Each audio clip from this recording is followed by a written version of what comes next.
May panahon, kuya, na ang mga lalaki ang laging gumagawa ng unang hakbang. Panahon na ang katuruan ay simple. Tratuhin mo siya na parang reyna at baka sakaling mapansin ka niya. Pero tapos na yon. Nag-iba na ang laro. At kung hindi mo pa napapansin, baka ikaw pa rin ang nasa panig ng mga talo. Sa mundo ngayon, hindi na sila humahabol sa lalaking nagpapaliwanag, nagmumukmuk o nagre-react ng emosyonal.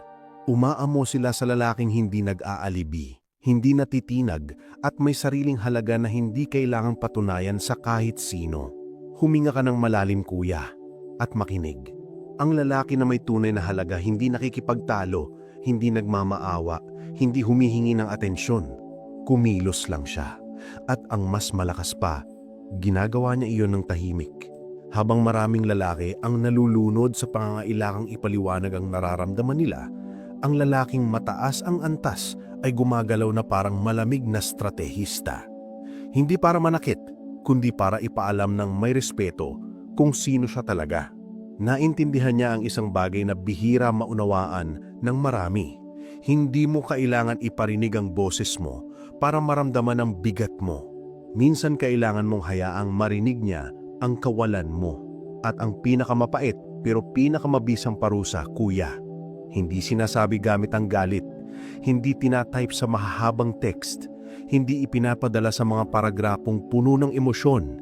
Ipinapakita ito sa katahimikan, sa pag-atras, sa pag-aalis ng presensya na dati niya nang nakakasanayan. Isang tingin lang na matatag, isang presensyang bigla niyang hindi maramdaman. Iyon ang tunay na bigwas. Ang lalaking mataas ang halaga hindi inuubos ang enerhiya niya para turuan ng taong ayaw namang matuto. Hindi siya nagdedebate, hindi siya nagmamakaawa. Naglalatag lang siya ng malinaw na konsekwensya. At kapag naramdaman ng babae ang bigat ng pagkawala mo, doon nagsisimula ang pagkalito niya. Doon niya uulitin sa isip ang bawat detalye, bawat salita, bawat maliit na eksena para hanapin ang butas na hindi niya mahanap. Kung ikaw itong pagod ng paulit-ulit imanipulahin, itong laging nagtatangkang unawain kung bakit ka iniiwasan o bakit ka ginugulo, tandaan mo to. Ang tunay na kapangyarihan ng lalaki ay nasa presensya niya. At ang katahimikan, kapag ginamit ng tama, mas mabigat pa kaysa 1,000 salita. Kaya tumigil ka muna, kuya, at manatili hanggang dulo. Dahil ngayong araw, malalaman mo kung paano naglalatag ng respeto ang isang lalaking mataas ang halaga nang hindi sumisigaw, nang hindi nagte-text ng nobela, at nang hindi kinakailangang maghabol. Sa halip, siya ang hinahabol. Kung handa ang baguhin ang dinamika at pagod ka na sa mga larong emosyonal, tandaan mo to habang nagpapatuloy tayo. Ang mga susunod na hakbang ay hindi para sa mahina ang loob, kundi para sa lalaking nagsisimulang unahin ang sarili. At kung isa ka doon, kuya, lalakas ka habang nakikinig. Pero ngayon, doon muna tayo magsisimula. At dito papasok ang unang stratehiya, at kung hindi mo ito naiintindihan, wala kang laban. Kapag ang isang babae ay umaakto na parang karapatan niya ang presensya mo, doon karamihan ng lalaki natatalo, kuya. Kasi kapag nakaramdam sila ng kawalan ng respeto, agad silang nag-e-explain, nagre-react o nagdadrama. Hindi nila alam na sa mismong sandaling sinusubukan nilang ipaliwanag ang sarili nila, bumabagsak na ang halaga nila. At dito papasok ang unang hakbang ng isang lalaking may tunay na disiplina. Hindi siya nagsasalita. Umaalis lang siya. Hindi mo kailangan mag-anunsyo. Hindi mo kailangan sabihin na, hindi ko nagagawin to o sawa na ako. Ang lalaking mataas ang halaga, hindi kailanman nagbibigay ng speech bago umalis. Kumilos lang siya. Kung dati ikaw ang laging nandyan, ikaw ang umaalalay, ikaw ang sumasalo sa kanya, ngayon, tahimik kang umaatras. Hindi galit, hindi nagtatampo, hindi naghahabol. Tahimik lang. Yung kamay na dati niyang inaasahan, hindi na umaabot.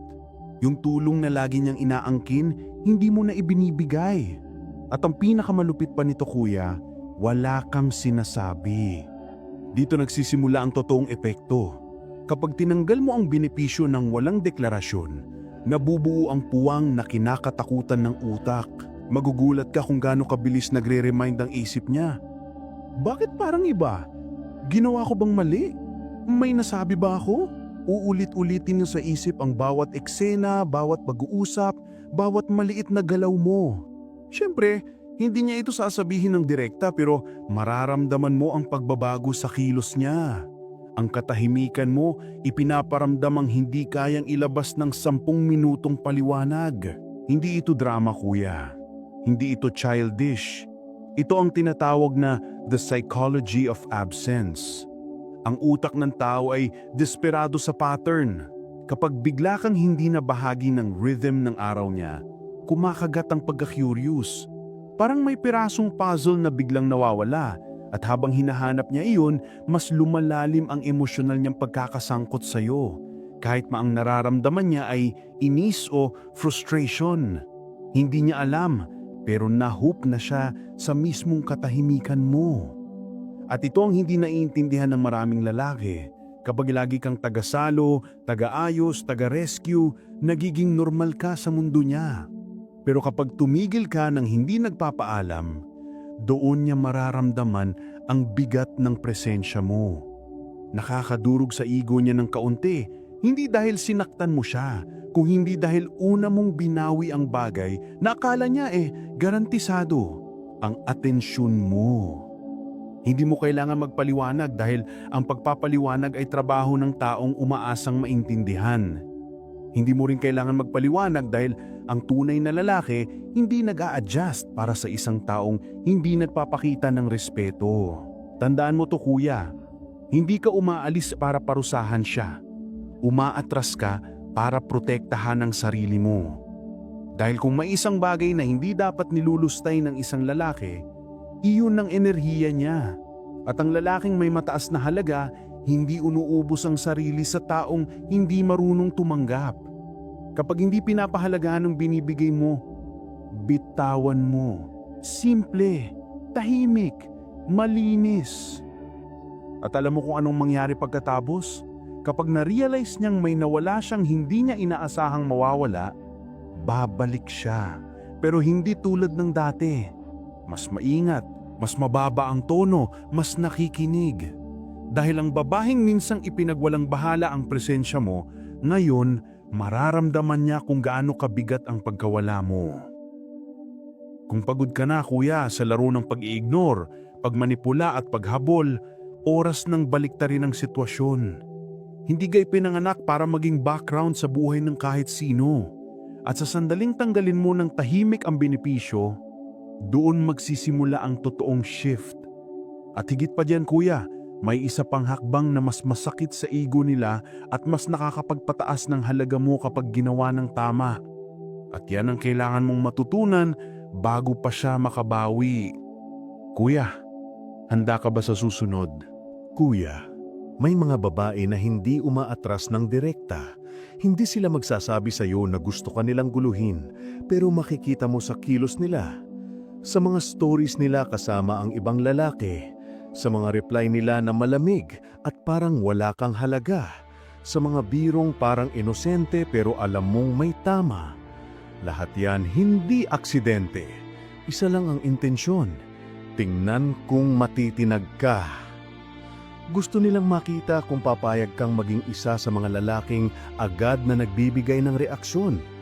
Gusto nilang makita kung kakagat ka sa selos.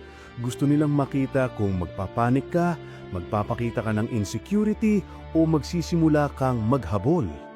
At dito karamihan ng mga lalaki bumabagsak, kuya. Pero ang lalaking may tunay na disiplina, tanaw na niya ang laro bago pa man magsimula. Hindi siya pumapatol, hindi siya sumasagot ng sino yan. Hindi siya naghahanap ng meaning sa bawat galaw niya. Tinitingnan niya lang, nauunawaan ang intensyon at pagkatapos tuloy ang buhay niya.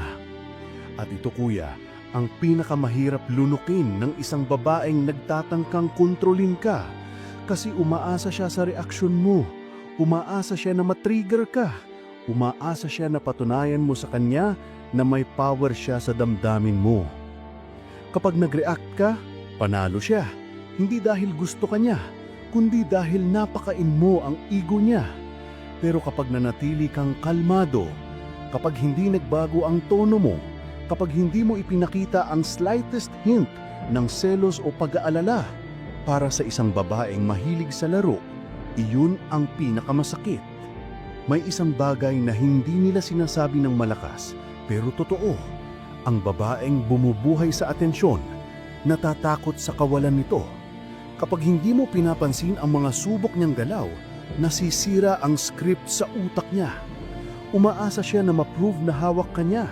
Pero kapag hindi niya makita ang kahit anong reaksyon mula sa iyo, para siyang nawalan ng direksyon. At dito lumalabas ang totoo mong lakas. Ang lalaking may tunay na halaga, hindi nakikipagkompetensya. Hindi siya naglalaban para maging mas cool kaysa sa lalaking pinupost niya. Hindi siya gumagawa ng kaartehang pampalabas. Hindi siya nag-a-adjust para ipakita na hindi siya apektado. Hindi niya kailangan palabasin ng kahit ano. Kasi talagang hindi siya apektado. Kuya, isipin mo to. Kung totoo ang halaga mo, bakit ka matatakot sa presensya ng iba? Kung alam mo ang sarili mong bigat, bakit ka magpapadala sa isang larong mababaw? Kapag nanahimik ka sa gitna ng provocation, ipinapakita mo na hindi mo kailangan manalo sa small games dahil ikaw mismo ang reward. At alam mo kung ano ang nangyayari kapag hindi ka pumapatol? Dumadapo sa isip niya ang isang tanong na hindi niya kontrolado. Bakit hindi siya nag-react? Hindi ba ako mahalaga? At ang tanong na yan hindi madaling mawala. Umi-echo yan kuya, paulit-ulit. Habang ikaw, tuloy lang ang buhay mo. Nagte-train, nagwe-work, nakikipagkita sa mga kaibigan, busy sa sarili mong mundo. Hindi mo kailangang i-post na masaya ka. Natural lang. At dito nagbabago ang dynamics. Kapag nakita niyang hindi mo siya sinasali sa emosyon mo, mararamdaman niyang hindi niya kayang kontrolin ang mundo mo.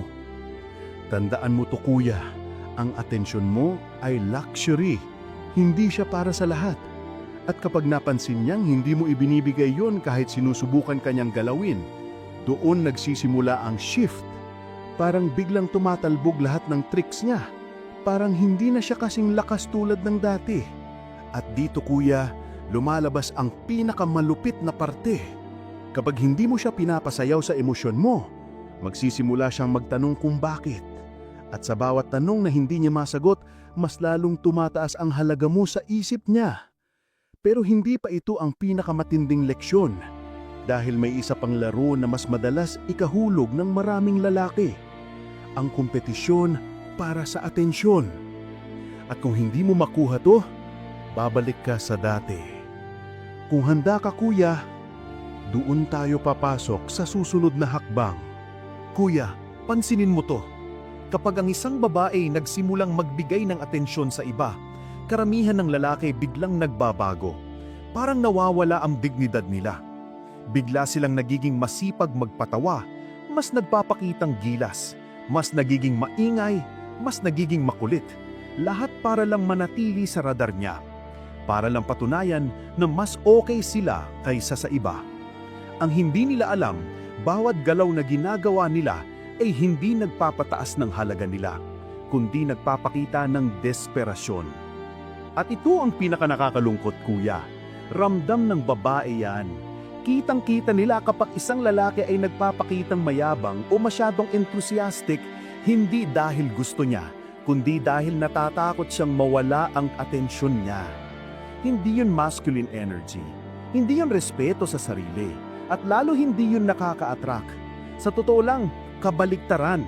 Kapag naramdaman nila na sinusubukan mong mag-compete, mas lalo nilang binababa ang tingin sa'yo.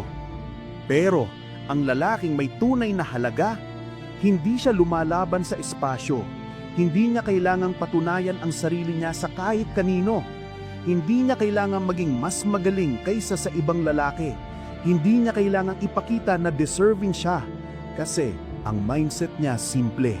Kung hindi niya nakikita ang halaga mo, hindi mo problema yon. Kapag may babae na nagpaparinig, nagpapakita ng ibang lalaki, o ginagamit ang comparison para subukan ng ego mo, ang lalaking may disiplina, hindi napipikon, hindi nai-insecure, hindi napapaapekto. Tahimik lang siya. Nagpapakita ng maturity na hindi madaling mahanap. Kapag sinasabi niyang, si ganito ginawa para sa akin. Tatahimik ka lang, babaguhin ng topic, hindi ka tatama, hindi ka magpaparinig, hindi ka makikipag-argue. Kasi bakit? Dahil sa level mo kuya, hindi mo kailangang makipag-agawan sa kahit sino. Isipin mo to, kapag hindi ka pumapatol sa comparison, para kang pader na hindi matitibag. Wala siyang makukuha, wala siyang leverage, wala siyang reaksyon na pwedeng paglaruan. Ang ini-expect niya ay matrigger ka, pero imbes na bumigay ka, naglalakad ka lang ng diretsyo, buo, kalmado, at dun nagsisimula ang shift sa isip niya. Unti-unti siyang nagtataka, bakit hindi siya nag-compete? Hindi ba siya threatened? O baka mataas talaga ang tingin niya sa sarili niya? At habang nagfo-form yan sa isip niya, kuya, mas lalo kang nagiging misteryoso, mas lalo kang nagiging interesting, mas lalo kang nagiging valuable. Kasi ang totoo, ang lalaking hindi naghahabol ay laging mas mahalaga kaysa sa lalaking nagpapakitang eager.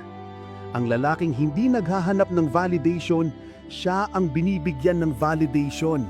Ang lalaking hindi lumalaban para sa spot, siya ang pinipili. Dahil ang tunay na high value man, hindi kailanman nakikipagkumpetensya. Siya ang pinipili. At dito papasok ang momentum. Kapag nagbago ang kilos mo mula sa pagiging umaasang mapili, patungo sa pagiging lalaking pumipili, nag-iiba ang ihip ng hangin. Hindi ka na isa sa mga nag-aagawan sa isang babae. Ikaw na ang lalaki na tinitignan nila at tinatanong nila sa isip na, ano kaya ang nakikita niya sa iba?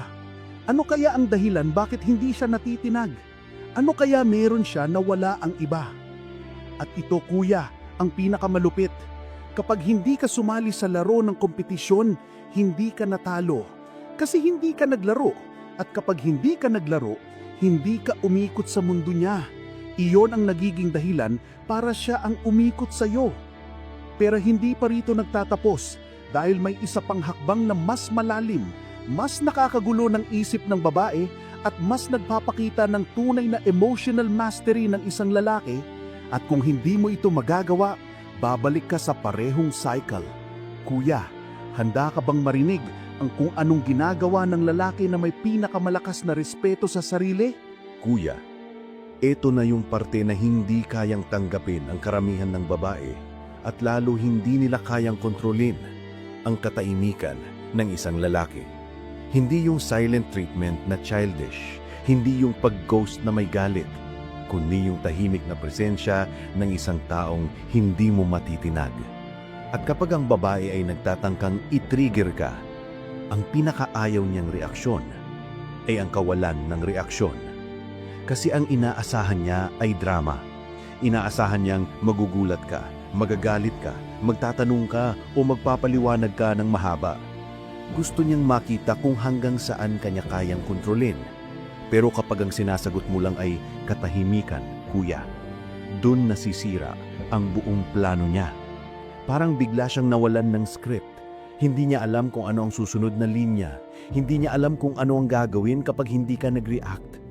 Ang lalaki kasing ordinaryo, agad sumusugod, agad nag-i-explain, agad nag-iinit ang ulo. Pero ang lalaking may halaga, wala siyang sinasabi. Umaalis siya ng may dignidad. At ang pag-alis niyang yun, kuya, mas malakas pa sa anumang sermon. Hindi ka nagmamakaawa, hindi ka lumalaban, hindi ka nagpapakita ng emotional storm. Umaatras ka lang ng tahimik at yun ang hindi nila alam laruin. Kasi ang katahimikan kapag galing sa isang lalaking may kontrol sa sarili, hindi kahinaan. Armas yan, isa sa mga pinakamalakas na psychological weapons ng lalaki. Ito ang hindi nila sinasabi ng malakas, pero totoo. Ang babae na sanay na sinusuyo, sumusuko kapag wala siyang makuhang reaksyon. Kasi ang silence, kuya, hindi nagbibigay ng closure, hindi nagbibigay ng dahilan, hindi nagbibigay ng direksyon. At ang utak ng tao, lalo na ang isang taong sanay sa kontrol, hindi kinakaya ang kawalan ng sagot. Habang mas sinusubukan niyang hulaan ng iniisip mo, mas lalo siyang nababaon sa sariling pagdududa. May nagawa ba akong mali? Ayaw niya na ba? May iba na ba siya? Paulit-ulit yan sa isip niya, kuya, kahit hindi niya aminin. At habang ikaw ay tahimik, siya ang nagkakaroon ng gulo sa loob. Ang maganda dito, hindi mo kailangang magsalita para turuan siya. Hindi mo kailangang ipaliwanag kung bakit ka umatras. Ang katahimikan mo ang nagtuturo dahil pinipilit nitong harapin niya ang sarili niyang desisyon. Walang tatakbuhan, walang dahilan para sisihin ka, walang kalaban na pwedeng pagtapunan ng galit. Meron lang siyang siya. At yun ang pinakamasakit para sa isang taong umaasa sa kapangyarihan ng emosyon. Dahil ang katahimikan, kuya, ay parang salamin. Ipinapakita nito kung sino sila talaga. Para itong malamig na hangin na hindi niya kayang pigilan. Hindi niya ito masisira sa paliwanag. Hindi niya ito malulusaw sa drama. Hindi niya ito matatakbuhan. At dito pumapasok ang pinakabrutal na bahagi ng psychological impact ng isang lalaking marunong gumamit ng silence. Kapag wala siyang marinig sa'yo, dun siya nagsisimulang mawalan ng lakas. Kasi hindi niya kayang hawakan ng tao na hindi niya matrigger. At hindi niya kayang talunin ng taong hindi sumasali sa laro. Kuya, tandaan mo to. Ang katahimikan ay hindi kawalan ng sagot. Ito ay desisyon. Desisyong hindi mo papayagang guluhin ang mundo mo. Desisyong hindi mo papayagang magdikta ang emosyon ng iba sa galaw mo. Desisyong hindi ka magpapababa sa level ng manipulasyon. At kapag nakita niyang hindi mo kayang paikutin, dun siya natututo ng respeto. Pero may isang hakbang na mas subtle, mas delikado, at mas makapangyarihan kapag ginawa ng may integridad. Isang hakbang na hindi ganap na pag-alis, pero hindi rin total na presensya. At yun ang hindi nananakaw na sikreto ng mga lalaking may tunay na mataas na halaga. At dun tayo pupunta ngayon, kuya. Kuya, ito ang hindi kayang gawin ng karamihan ng lalaki. Magsabi ng hindi ng kalmado, diretso at walang paliwanag. At dito nagkakatalo ang tunay na may halaga at yung mga lalaking natatakot mawalan ng pabor. Kasi ang maraming lalaki, kapag may babae silang gusto, otomatikong oo ng oo. Kahit pagod na sila, kahit may iba silang plano, kahit hindi na nila kaya, magpapasakop sila para lang hindi mawala ang atensyon niya. Pero ang lalaking mataas ang halaga, kuya, hindi siya natatakot sa salitang hindi. Kaya niyang sabihin yun na parang normal lang. Walang tono niyang galit, walang pagmamakaawa, walang explanation na parang nag-a-apologize. Isang simpleng, hindi pwede ngayon, may gagawin ako. Ganun lang. Walang drama. Walang justification. At ito ang hindi niya inaasahan. Hindi dahil galit ka. Hindi dahil nagtatampo ka. Kundi dahil inuuna mo ang sarili mo. At yon ang hindi niya madaling tanggapin. Kasi sanay siya na inuuna siya. Sanay siyang may lalaking handang lumipad papunta sa kanya sa unang chat. Sanay siyang lahat ay nagpapalibre ng oras para lamang masilayan siya. Pero ikaw, kuya, bigla kang may sariling buhay. Bigla kang may sariling oras. Bigla kang may sariling plano. At ang mas malakas pa, hindi mo ito ipapaliwanag. Hindi mo siya hihingan ng permiso. Hindi mo siya hihingan ng approval. Isipin mo to, kapag sinabi mong hindi pwede ngayon, hindi niya alam kung bakit. Hindi niya alam kung para saan. Hindi niya alam kung anong mas mahalaga kaysa sa kanya. At ang babae na sanay sa atensyon, hindi mapakali kapag hindi niya alam kung ano ang nasa likod ng salitang iyon. Hindi dahil nagseselos, kundi dahil pakiramdam niya na bawasan ng kontrol. At dito nagsisimula ang shift sa dynamics. Yung lalaking dati niyang tingin ay predictable, bigla nang naging misteryoso. Yung attention na dati ay automatic, bigla naging premium. At ang taong may premium na oras, kuya, hindi mo kayang ismulin. Doon pumapasok ang takot niya. Takot na baka hindi siya kasing importante tulad ng iniisip niya. Takot na baka may mas mahalaga sa mundo mo kaysa sa kanya. At kung totoo ang halaga mo, dapat ganun nga. At tandaan mo to, kapag ang lalaki ay laging nagpapaliwanag, nagmumukha siyang insecure. Kapag ang lalaki ay nagsasabi ng hindi na mayabang, nagmumukha siyang galit.